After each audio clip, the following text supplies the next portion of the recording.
for 40 years now, and I say 40 because it now being 2007, we've completed a 40-year period from 1967. 1967 was quite a milestone, I believe, in world history. It was not only the summer of the Six-Day War, it was also the summer of love, taking place in the Haight-Ashbury district in Northern California. And that, to me, represents the peak of the 60s, of the psychedelic culture. And I have been, in effect, researching and exploring my inner search. Something has been calling me, and where others have given up, either believing it's not accessible, or they can't access it, or it's really not for them, or they realize that they were caught up in the generational desire, and it's not really about their individual selves. But for me, I never gave up, and what has occurred recently is I came across a book entitled DMT, The Spirit Molecule, by Dr. Rick Straussman. And when I began reading this book, immediately it started crystallizing my 40-year search that began as a teenager, searching for a key to unlock the secrets to Jewish mysticism, which then unlocks the secrets to the creation. And what I found in this work and the research that Dr. Straussman had been doing, along with others, is that there's a gland in the middle of the brain known as the pineal body, or pineal gland. And according to the hypothesis that there is a endogenous chemical, a psychedelic, that's produced in the body, a very powerful psychedelic drug called dimethyltryptamine, DMT. And this hypothesis proposes that although it's produced in different parts of the body, that the pineal gland at certain times, when it's under a specific stress or stimulation, it releases a significant amount of this hormone, DMT, and it's that hormone that facilitates mystical experiences, out-of-body experiences. It is, according to this theory, it is activated during sexual stimulation. It's activated during NDEs, near-death experiences, and it facilitates the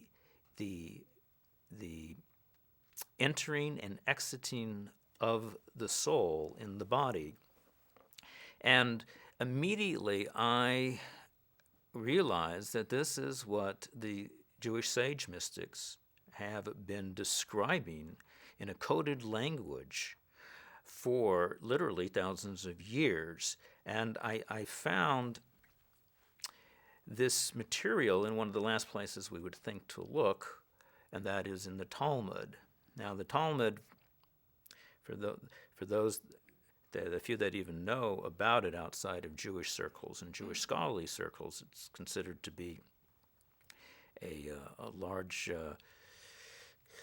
compendium of Jewish legal material. However, a quarter to a third of the material in the Talmud is not halachic, it is not legal. It, in fact, deals with virtually everything under the sun: psychology, parapsychology, physics, astronomy, medicine, sexology.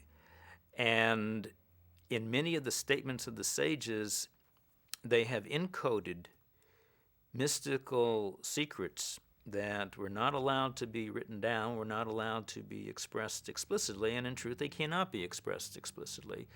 because they all make up a gestalt, and you need all the different parts to come together to produce the constellation that then has a coherency in and of itself. And this, the research into the pineal gland and into this substance, DMT, for me acted as the lens in order to clarify what it is that the Kabbalistic tradition has actually been transmitting and concealing for all of this millennia. And it struck me immediately that the pineal gland, although the term was an arbitrary term used to describe this little body that was kind of pine cone shaped, and thus the term pineal, it is almost virtually the pronunciation for the term in Hebrew, Peniel. Peniel means face of God. And we find this term, in fact, mentioned explicitly in the Torah, in the Bible. When Jacob had his struggle with an angelic entity, after he wrestled with this entity all night long, and he was then given the name Israel, Yisrael, in addition to his name as Yaakov, Jacob, the scripture tells us that in the morning Jacob called the place Peniel, literally, Peniel.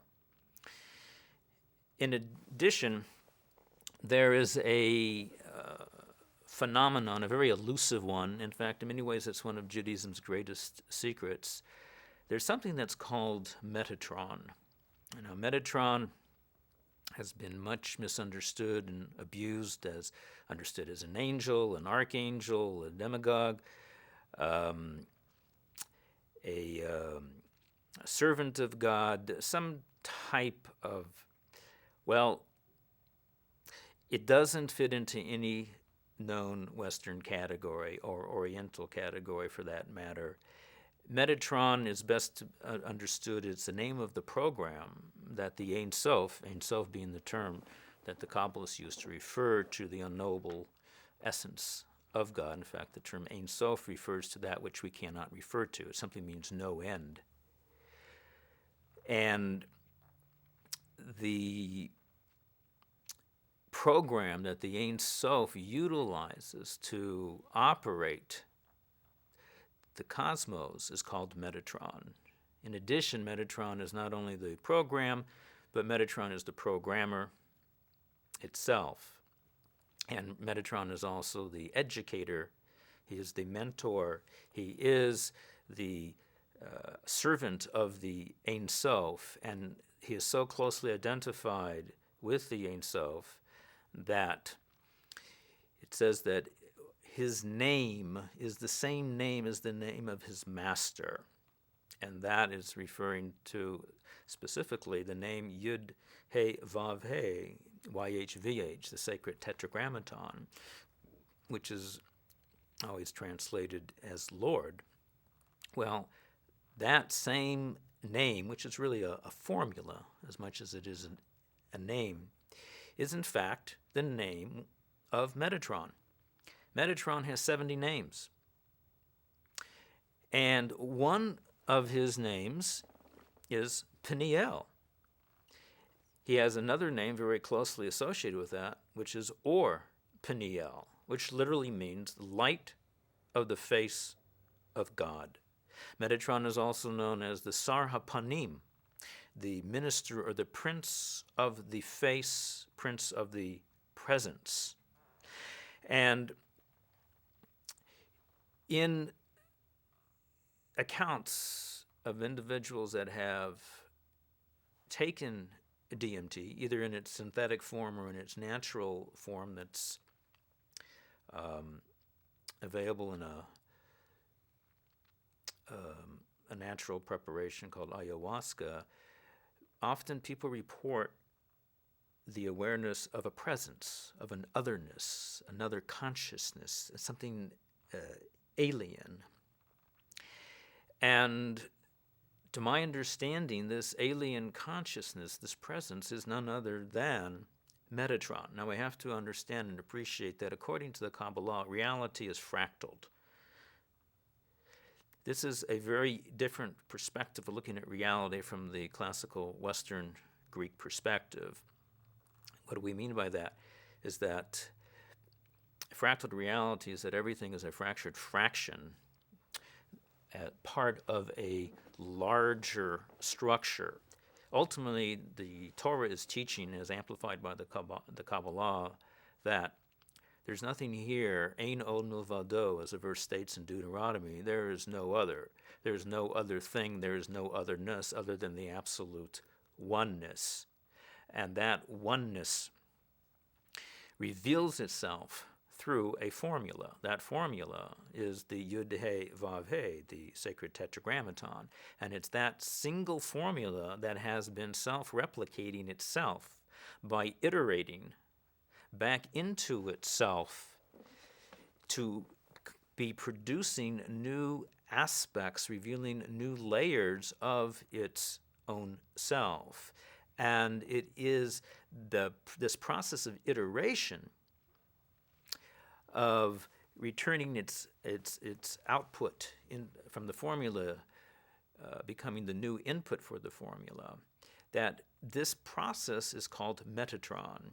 And because it has many different aspects, thus the 70 names of Metatron, and thus the experience that people report while on DMT of a presence. This is literally one of the names of Metatron, the Metatron Sar HaPanim, the Prince of the Presence.